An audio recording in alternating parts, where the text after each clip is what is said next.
3 days after the duel, Yuna sat in her quarters cleaning the katana. The blade had been properly cared for since the fight. But there was a ritual to this that went beyond mere maintenance. Her grandmother had taught her the process when she was 12 years old, showing her how each motion carried meaning, how the care of the sword was itself a meditation. A chime at her door interrupted her work. "Enter," she called. Not looking up from the blade, the door slid open to reveal Deshrike stood in the doorway, his massive frame nearly filling the entire space. The wound in his leg had been treated, but he still moved with a slight stiffness that would take weeks to fully heal. Bandages wrapped his forearm where her blade had first drawn blood. Yuna set down the cleaning cloth and waited for a long moment. Neither of them spoke. Then Deshrike did something unexpected. He knelt. It was an awkward motion for a Valorth. Their bodies not designed for such postures. But he managed it, his forearms spread wide in a gesture that she did not recognize, but understood instinctively as one of respect. "I came to apologize," he said. His voice was different now, stripped of the arrogance that had defined every interaction she had witnessed from him in the classroom. "I dismissed your analysis because you were human. I did not evaluate your words on their merit. I judged them based on who spoke them." He paused, his strange eyes meeting hers. "You were correct. The Battle of Morning Stars was won through enemy error, not Valorth perfection. I have spent the past 3 days reviewing the tactical records. Your analysis was flawless." Yuna considered his words carefully. "Why are you really here, Commandant?" Deshrike was silent for several heartbeats. "Your fighting style," he finally said. "It was unlike anything in our records. Our analysts have been trying to classify it, but the movements do not match any known human martial traditions. They are too varied, too adaptive. The technique changed multiple times during our duel, sometimes within single exchanges." Yuna lifted the katana, letting the light run along its edge. "That is because it is not one style. It is many. My ancestor learned to fight during an invasion. He survived by taking what worked from every source he could find and abandoning what did not. His children did the same, and their children after them." She turned the blade. Slowly, every generation added something new. Every generation faced different enemies. "What I carry is not a tradition. It is an evolution." Deshrike watched her with an intensity that seemed almost hungry. "I trained for 30 years to master the forms of my people. Every movement was prescribed, every technique perfected over millennia. I believe that our way was the highest expression of combat." He lowered his head. "You showed me that perfection can become a prison. That my predictability was a weakness I did not know I possessed. How do you fight what you cannot anticipate? How do you defeat an opponent who does not follow the rules?" Yuna sheathed the katana and set it aside. "You learn." She stood and faced him directly, looking up at the massive warrior who had tried to humiliate her species. "The Valorth have spent 2,000 years being the best. You have had no reason to change, no pressure to adapt. Humans have spent our entire history fighting against odds that should have destroyed us. We are not better than you, Commandant. We are simply more accustomed to surviving." Deshrike rose slowly, his expression thoughtful. "Elder Vareth has spoken to the council about your victory. She believes that the Valorth have grown complacent, that we have mistaken stagnation for perfection. There are calls for reform, for the study of other martial traditions. Your duel has sparked a debate that has been suppressed for centuries." He paused, and something almost like respect crossed his alien features. She also recommended that humanity be reconsidered for full council membership. The vote was held this morning. It passed. Yuna felt something loosen in her chest, a tension she had not realized. She was carrying. Full membership meant voting rights, treaty access, economic integration. It meant that humanity would finally be treated as equals rather than guests who might be asked to leave at any moment. 40 years of patient diplomacy. And it had come down to one duel with an ancient sword. "There is one more thing," Desric said. "I would like to learn." Una raised an eyebrow. "Learn what?" "Your forms." He spread his forearms in a gesture of openness. "Not to replace my training, but to add to it. I have been perfect for too long. I wish to learn how to be unpredictable." It was not what Una had expected. Velorth warrior, one of the most elite combat specialists in the galaxy, was asking a human cadet to teach him the galaxy really was changing. "I am not sure my techniques would translate to your physiology," she said carefully. "You have 4 arms. The balance points would be completely different. Then we will adapt." Desric replied, "That is what you do, is it not? You take what works and create something new." Una looked at him for a long moment, then nodded slowly.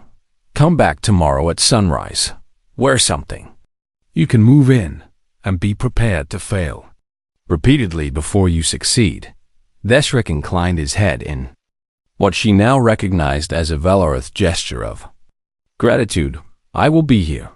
He turned and left, his footsteps heavy on the corridor floor. Una watched him go, then turned back to the katana. Tomorrow she would begin teaching an alien warrior the traditions of her ancestors. Grandmother would have found that amusing. There was a knock at the door again, and this time Sothis and Chell entered without waiting for permission.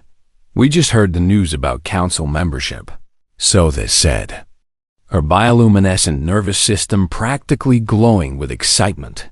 "The whole station is talking about it." Chell's shell plates clicked with happiness. "You changed everything, Una.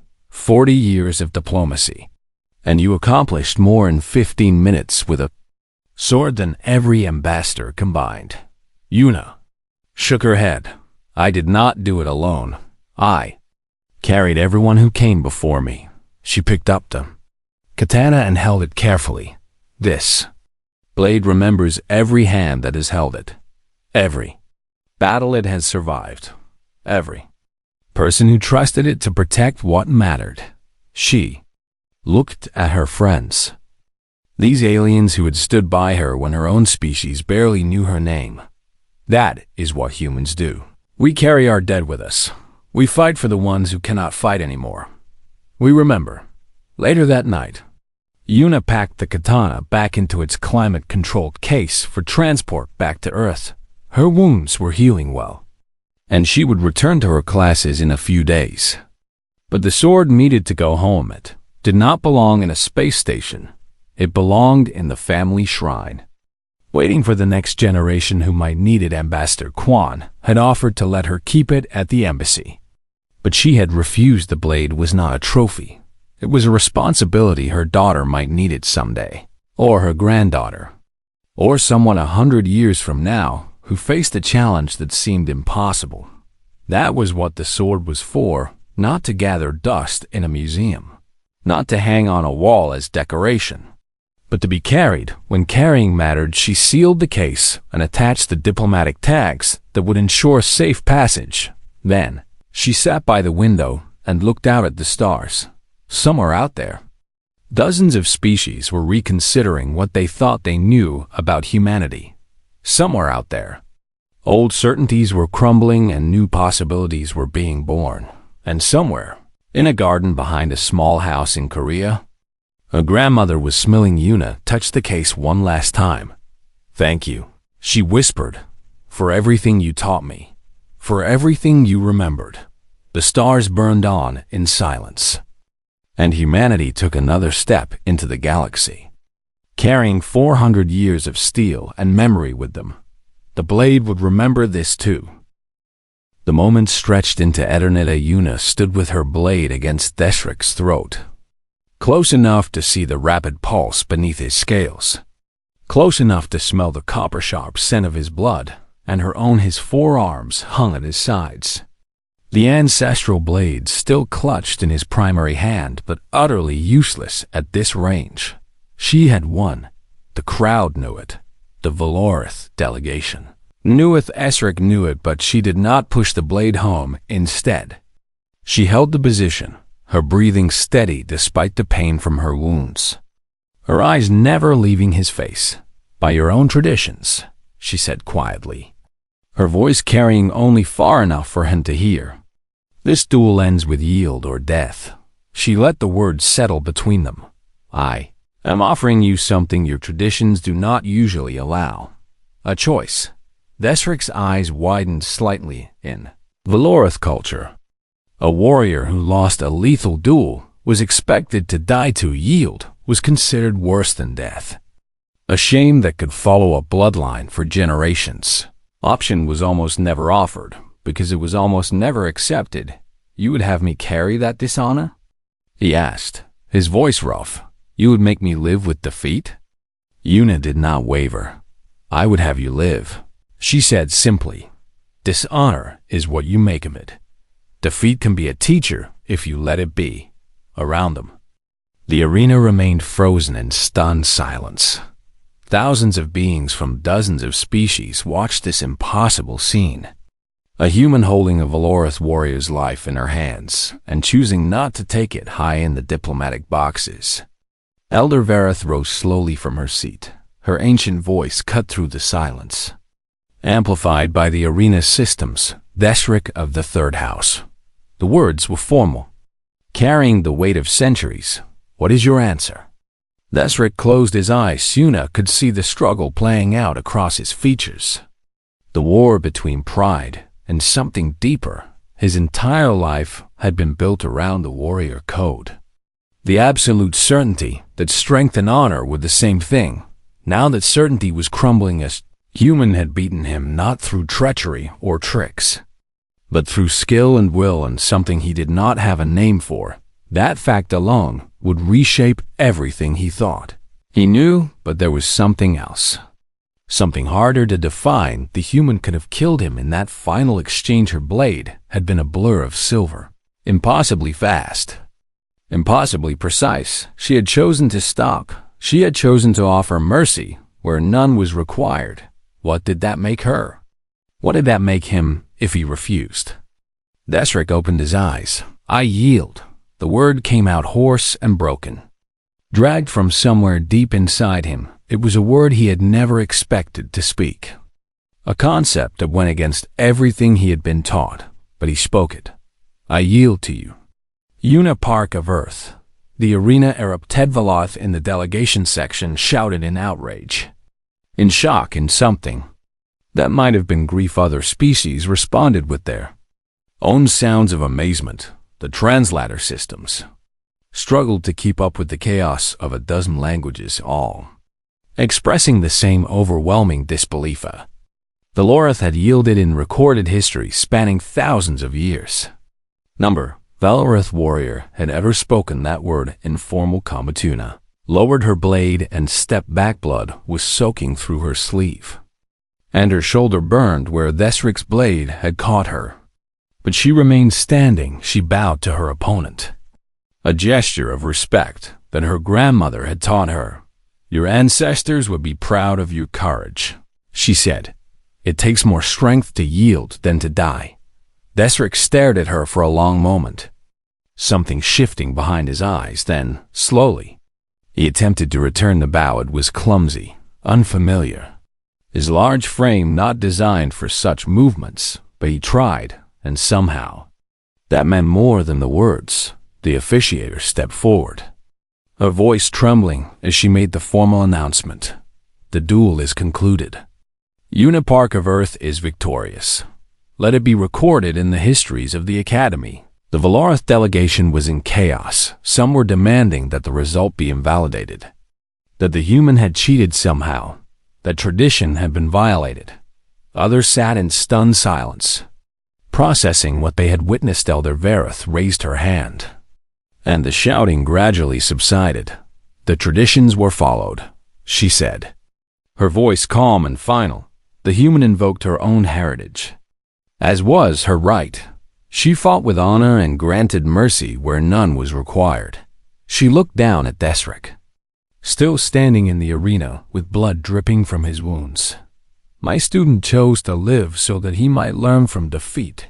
There is no shame in that. There is only wisdom. Ambassador Quan was already on his feet, making his way down toward the arena floor. Other human diplomats followed him, their faces showing a mixture of relief and fierce pride. They had gambled everything on this moment. On a young woman with an ancient sword and 400 years of family history. Gamble had paid off. Sothis and Chell rushed onto the arena floor the moment it was permitted, their concern for Yuna overriding their shock at what they had witnessed. "You are bleeding everywhere," Sothis said frantically.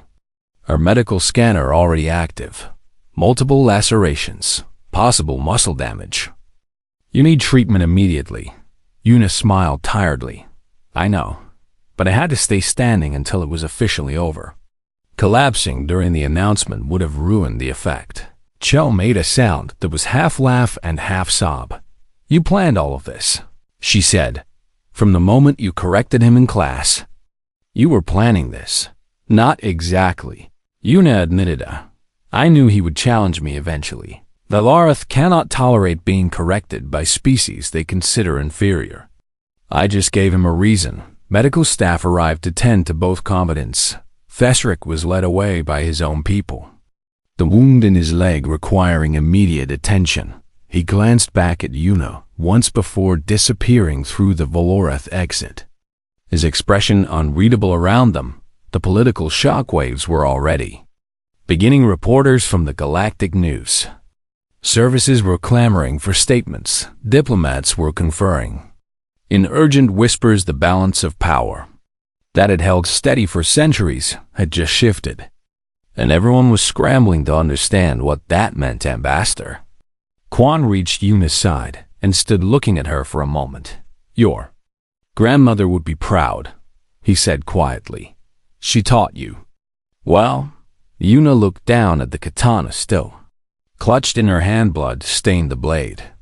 "Human and Valorath mixed together. She taught me that some things are worth bleeding for. She taught me that the blade remembers." She looked up at the ambassador, exhaustion finally showing in her eyes. "I fought for everyone who carried this sword before me. I could not let them down." Quan nodded slowly. "You did not. You gave humanity something we have been trying to earn for 40 years. He gestured at the arena around them, at the thousands of beings who would carry this story back to their own worlds. "You gave us respect."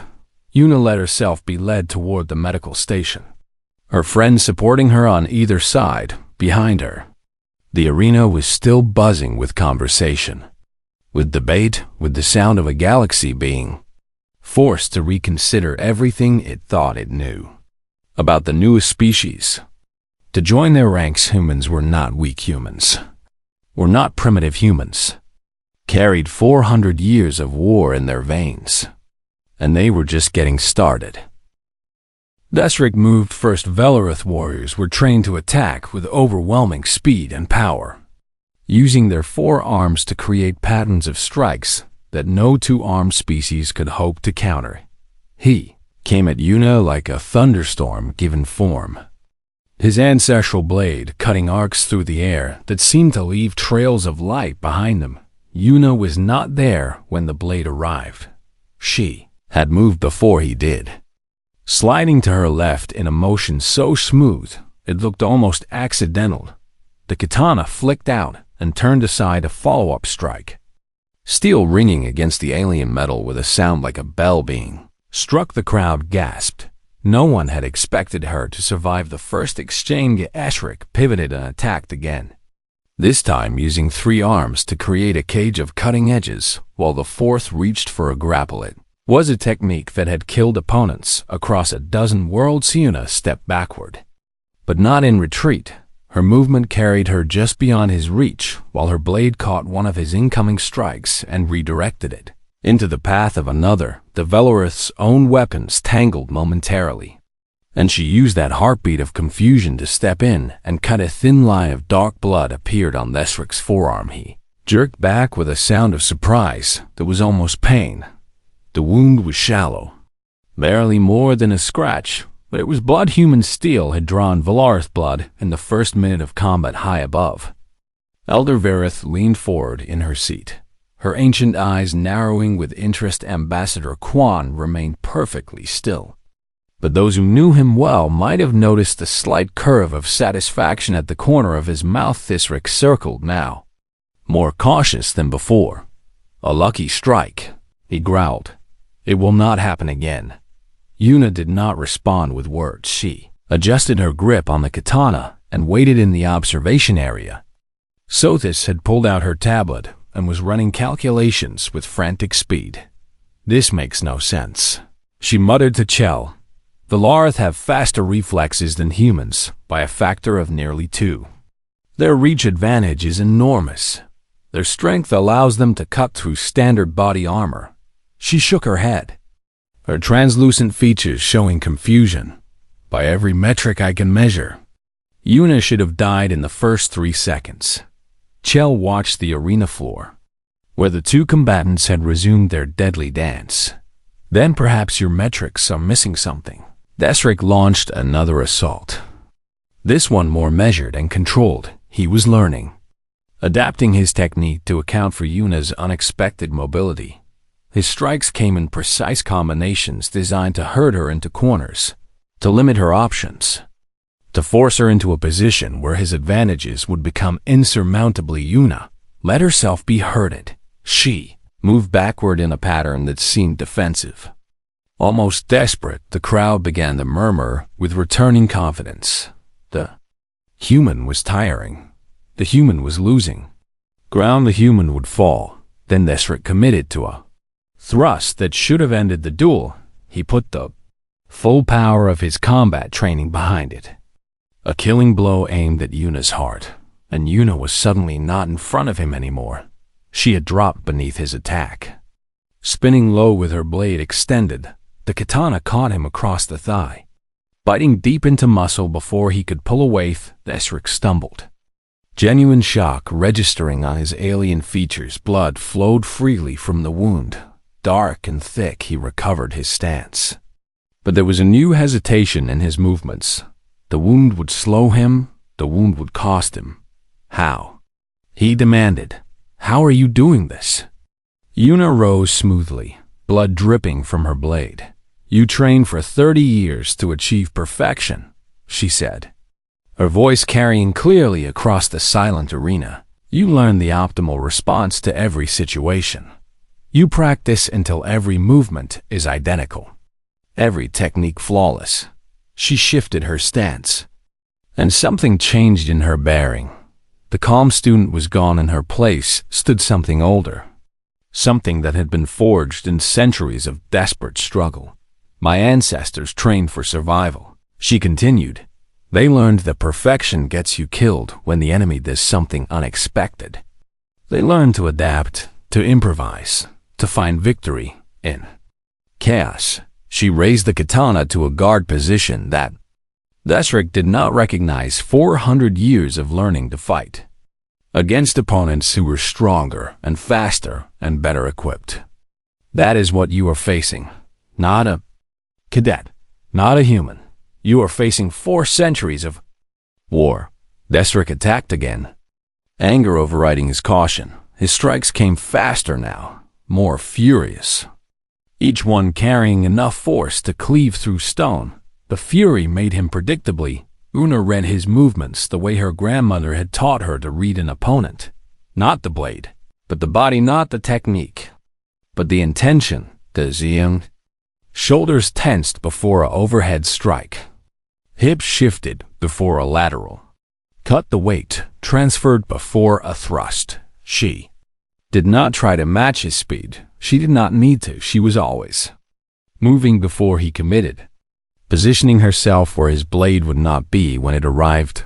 The crowd had gone absolutely silent. They were watching something they had never seen before. A Velarith warrior being outmaneuvered by an opponent who should have been helpless against him. Desric's blade caught her arm, opening a gash that immediately began to bleed. Yuna did not slow down. Another strike grazed her shoulder, tearing through fabric and skin. She did not cry out. She stepped inside his reach instead, too close for his longer blade to be effective, and cut across his chest. The wound was not deep, but it was another mark. Another proof that human steel could reach him. They separated. Both breathing hard, now blood stained the arena floor. Human red and Valoroth dark mixing together. Thesric was limping from the leg while Yuna held her injured arm close to her body, but kept the katana steady in her other hand. Yield, Thesric said, the word harsh and ragged. You have proven yourself. There is no shame in stopping now. Yuna shook her head slowly. You challenged my honor. Before the entire academy, you called my analysis arrogance. You wanted to teach humanity a lesson about its place in the galaxy. She raised her blade again, blood running down her forearm and dripping from her elbow. I'm still teaching. Thesric roared and charged it. Was a mistake born of wounded pride and growing desperation. His technique was still formidable, his strength still deadly, but he was fighting with emotion now instead of training. Yuna had been waiting for this. She had been waiting since the moment the duel began. Her grandmother's voice echoed in her memory, speaking words that had been passed down through generations. When the enemy abandons discipline, that is when you end the fight. Hesric's overhead strike came down like a meteor. Yuna did not block it. She sidestepped at the last instant, letting the blade pass so close to her face that she could feel the wind of its passage. Then she moved the katana, traced a silver arc through the air, passing beneath Thesric's guard, curving upward toward his throat. Time seemed to slow. The blade stopped, its ancient edge pressing against Thesric's scales with just enough pressure to dimple the skin without breaking it. The arena held its breath. Yuna stood inside the Valoroth warrior's reach, her sword at his throat, her eyes locked on it. She could kill him. Everyone watching knew she could kill him. One small motion, one push of pressure, and 400 years of human martial tradition would claim another victory. She did not move. She waited. The grand arena had been designed to accommodate thousands of spectators from every member species of the Galactic Council today. It was completely full. Word of the duel had spread through the station like fire through dry grass. A human challenged by a Valoroth warrior was expected to be brief and embarrassing. Entertainment. Everyone wanted to see it. The arena floor was a perfect circle of polished stone, surrounded by rising tiers of seats that curved upward toward the distant ceiling. Holographic projectors would capture every moment and broadcast it to screens throughout the station. No one would miss the moment when humanity was put firmly in its place. Yuna entered through a small door at the base of the arena, flanked by Sothis and Chell. The noise from the crowd was overwhelming, a wall of sound that pressed against her from all directions. She kept her eyes forward and her steps steady. The leather-wrapped bundle under her arm felt heavier with each step. High above, in the diplomatic observation boxes, she could see representatives from a dozen species, watching with varying degrees of interest. Most expected a quick defeat. A few seemed curious about how badly the human would be injured. Then she spotted Ambassador Quan Ji-hoon in the human delegation box, and her heart lifted slightly. The ambassador was an older man with silver hair and calm eyes that had seen decades of negotiations across the galaxy. He had no official reason to attend a cadet duel, yet here he was, sitting in the front row of the human section, watching with an expression of quiet anticipation. Other ambassadors had questioned his presence when he arrived. Why would a senior diplomat attend such a minor event? Quan had simply smiled and said he would not miss this for anything. On the opposite side of the arena, the Valoroth delegation sat in ceremonial armor that gleamed under the lights. There were at least 50 of them, warriors and officials who had come to witness what they considered a reaffirmation of their superiority. Among them sat Elder Vareth, one of the oldest and most respected members of their species. Her scales faded to pale silver with age. She watched the arena floor with ancient eyes that had seen 1,000 such duels. Thesric was already waiting, In the center of the ring he had, dressed in traditional Valorith combat attire, his scales oiled until they shone, and his forearms bare to display the intricate tattoos that marked his victories, looked magnificent and terrifying. A rack of practice weapons stood nearby, each blade made of dense polymer designed to simulate Valorith steel. Without lethal edges, they could bruise and break bones. But they could not kill. That was the point of ritual combat, to establish dominance without permanent loss. The officiator, a neutral Bravari judge in ceremonial robes, stepped forward and raised her arms for silence. The crowd gradually quieted, thousands of beings leaning forward in anticipation. This duel is called under the ancient traditions of the Valorith people, the officiator announced, her voice amplified to reach every corner of the arena. Commandant Deshrick has invoked challenge against Cadet Una Park of Earth. She turned to face Deshrick. Commandant, state your grievance. Deshrick's voice boomed across the arena without need for amplification. The human spoke against Valorith honor. She questioned our military history before witnesses. I demand satisfaction through combat. The officiator nodded and turned to Una Cadet Park. You may select your practice weapon from the provided rack. The duel will continue until one party yields or is rendered unable to continue. Do you understand and accept these terms? Una stepped forward, and the crowd murmured with amusement at her small form compared to the towering Valarathi. Did not approach the weapon rack. Instead, she set her leather bundle on the ground and began to unwrap it. What is this delay? Deshrick demanded. Choose your weapon so we may begin. Una did not answer. She folded back the leather wrapping to reveal the lacquered wooden sheath beneath. Then she stood, lifting the katana with both hands, and drew the blade in a single smooth motion. The steel sang as it cleared the sheath, a high pure note that cut through the murmuring crowd. The blade caught the arena lights and threw them back in a flash of silver. This was not practice polymer. This was real steel, folded and hammered and sharpened by masters 4 centuries dead. This was an edge that could kill. The arena exploded with noise. Spectators shouted in shock and confusion. Officials scrambled to consult regulations. The officiator stared at Una with wide eyes, her ceremonial composure shattered. This is illegal. Deshrick roared, his forearms spreading wide in outrage.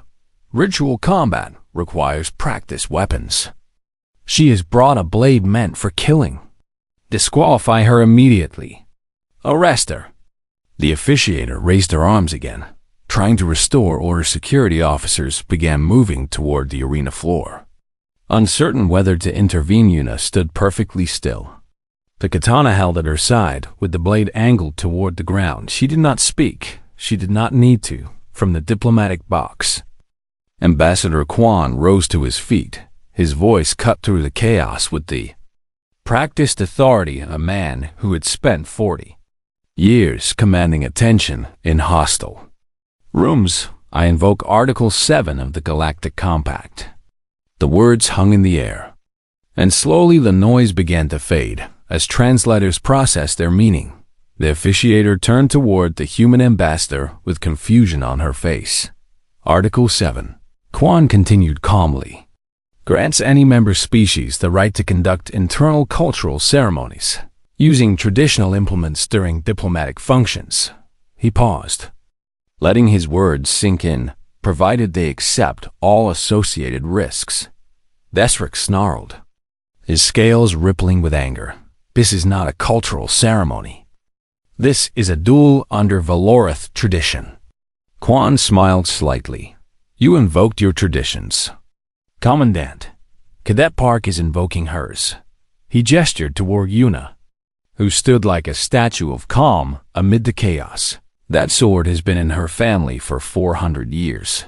It was carried by her ancestor in 3 wars among humans. When honor is genuinely at stake, we do not play with toys. We carry real steel. We risk real death. That is our tradition. The Valorith delegation was conferring frantically. Their voices sharp and urgent. Elder Vareth sat motionless, watching Yuna with an expression that might have been reassessment. The officiator looked from Quan to Thesric to Yuna, clearly uncertain how to proceed. "If the human wishes to die," Thesric said finally, his voice cold with fury, "then I will grant her wish." He turned to his delegation and made a sharp gesture. "Bring me the Blade of Morning." A thin, spirited ripple of shock ran through the Valorith contingent. The Blade of Morning was Thesric's ancestral sword. An honor blade meant only for life or death combat. It had not been drawn in formal challenge for over a century. Two Valorith attendants hurried away to retrieve it. The crowd had gone completely silent, understanding that what they were about to witness had transformed from entertainment into something far more serious. Sothis grabbed Chel's arm, her bioluminescent nervous system pulsing with distress. "They're going to kill each other," she whispered. "This is not a practice duel anymore." Chel watched Yuna standing alone in the center of the arena, her blade held with perfect stillness, her face showing nothing but calm determination. "Look at her," Chel murmured back. She knew this would happen. She wanted this to happen. The attendants returned carrying a long case of polished metal. Thesric opened it and drew forth a blade that shimmered with internal light, its edge designed to cut through starship armor. He took his position across from Yuna, both of them now armed with weapons that could end lives. The officiator stepped back, her voice trembling slightly as she spoke. "Let it be witnessed that both combatants have chosen to engage with lethal weapons under Article 7 provisions. This duel will end with yield or death.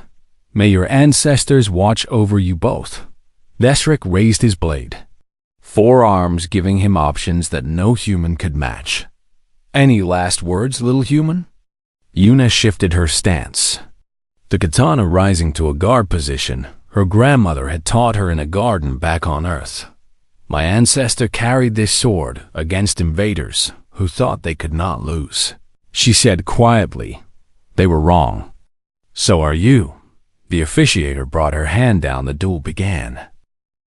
Yuna Park had spent 6 months learning to keep her face perfectly still when aliens insulted her species. It was a useful skill at the Galactic Diplomatic Academy, where humanity was considered the youngest and least impressive civilization to ever stumble into interstellar society 40 years since first contact. And humans were still treated like children who had wandered into a room full of adults. The Academy floated in orbit around Nexus Prime, a massive station where young representatives from dozens of species trained together before assuming official diplomatic posts. Yuna had arrived with high hopes and excellent scores from Earth's preparatory programs. None of that mattered here.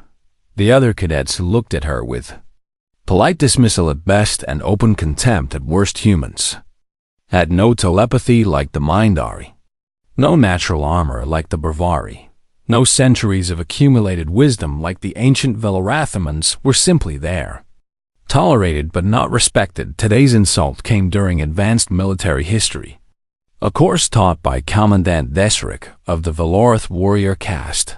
The Valorith were magnificent creatures, standing nearly 3 meters tall, with 4 arms and scales that shimmered between blue and silver. They had served as the galaxy's premier security forces for over 2,000 years. Their reputation was built on absolute combat superiority.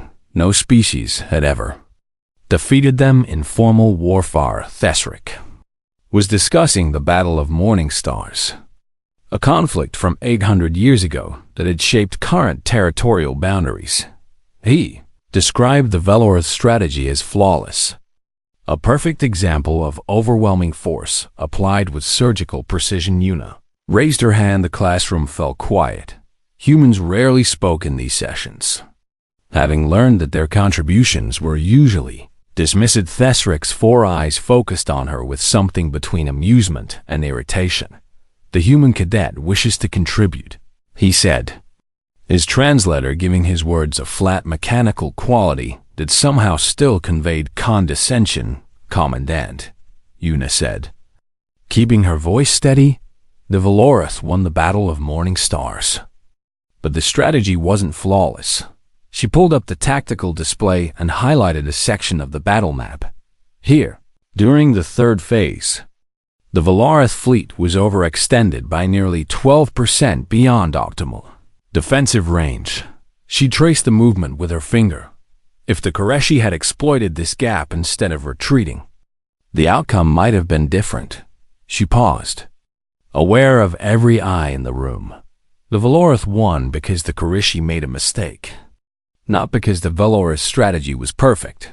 The silence that followed was heavy, and Dangerous Thisrik moved toward her desk with slow, deliberate steps. His forearms were clasped behind his back, but the muscles beneath his scales were tight with tension. "You dare," he said softly, "to critique Valorith military doctrine. I offer analysis." "Commandant," Una replied, "which is what this course is supposed to teach." The other cadets were staring at her with expressions ranging from horror to fascination. No one corrected a Valorith instructor. No one pointed out flaws in their precious military historith. Leaned down until his face was level with hers. His breath smelled like copper and something sharp. "Perhaps humans require a lesson in the difference between analysis and arrogance." He straightened and addressed the class. "By the traditions of my people, insults to Valorith honor are settled through ritual combat." Una felt her stomach drop. She had heard about this custom, but had never expected to face it. "I invoke the right of challenge," Thisrik announced. "The human cadet will meet me in the training arena tomorrow at midday." He turned back to Una with a smile that showed too many teeth. "Do not worry, little human. We will use practice blades. I would not want to damage something so fragile." The class ended in whispers and hurried conversations. Few friends rushed to her side as she gathered her materials. Sothis, a Morellian engineer with translucent skin that showed her nervous system pulsing with anxiety, grabbed Una's arm. "You cannot do this," Sothis hissed. "Valorith ritual combat is brutal, even with practice weapons. He will humiliate you in front of the entire academy." Chell, a small Bravari translator whose shell plates clicked when she was worried, nodded rapidly. "Refuse the challenge," Chell urged.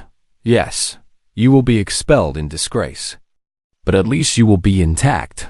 Una looked at her friends and felt a strange calm settling over her. "If I refuse, humanity loses its place at this academy for at least a generation." She shook her head slowly. "Every species here will remember that humans back down when challenged. I cannot let that happen."